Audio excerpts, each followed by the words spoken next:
ఆయన బృందావనంలో ఉన్నటువంటి కృష్ణుడి గురించి మాట్లాడుతున్నారు. ఎందుకనంటే కృష్ణుడు ప్రధానంగా మూడిటి యందు ఉంటాడు. ఒకటి, పుట్టినది మధురలో పుట్టాడు.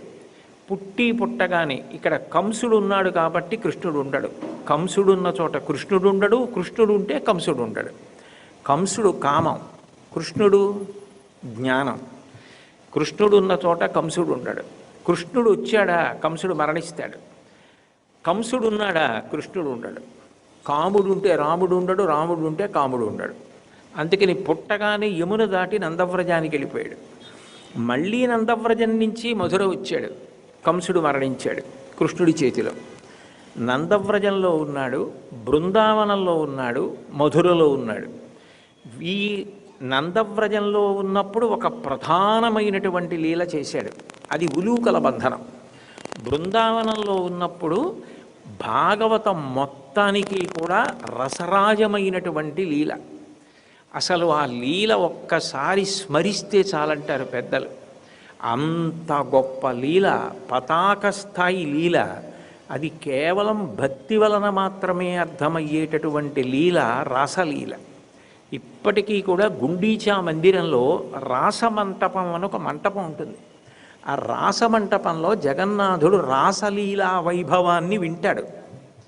గుండీచా మందిరానికి వెళ్ళినప్పుడు సంగీత విద్వాంసులు వచ్చి గీతగోవిందం పాడతారు. జయదేవుడు చేసిన గీతగోవిందం. గీతగోవిందం అంతా కూడా మీరు గీతగోవిందంలో జయదేవుడి యొక్క కీర్తనలు విని ఉంటారు. వాటిలో రాధామాధవుల యొక్క ప్రణయం గురించి చాలా విశేషంగా వర్ణింపబడుతుంది. అదంతా కూడా బృందావన లీల. నందవ్రజంలో ఈ లీల చేయలేదు, రాసలీల బృందావనంలో చేశాడు.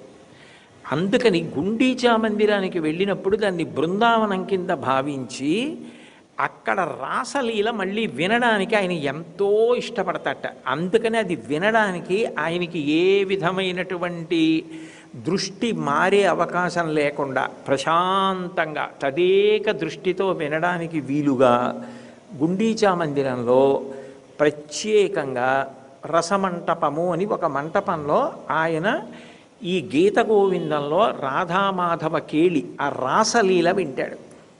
ఈ రాసలీలకున్న గొప్పతనం ఏమిటంటే భాగవతంలో దాన్ని శరత్కాలంలో ఆయన ముందు వేణునాదం చేశాడు ఒక్కడే.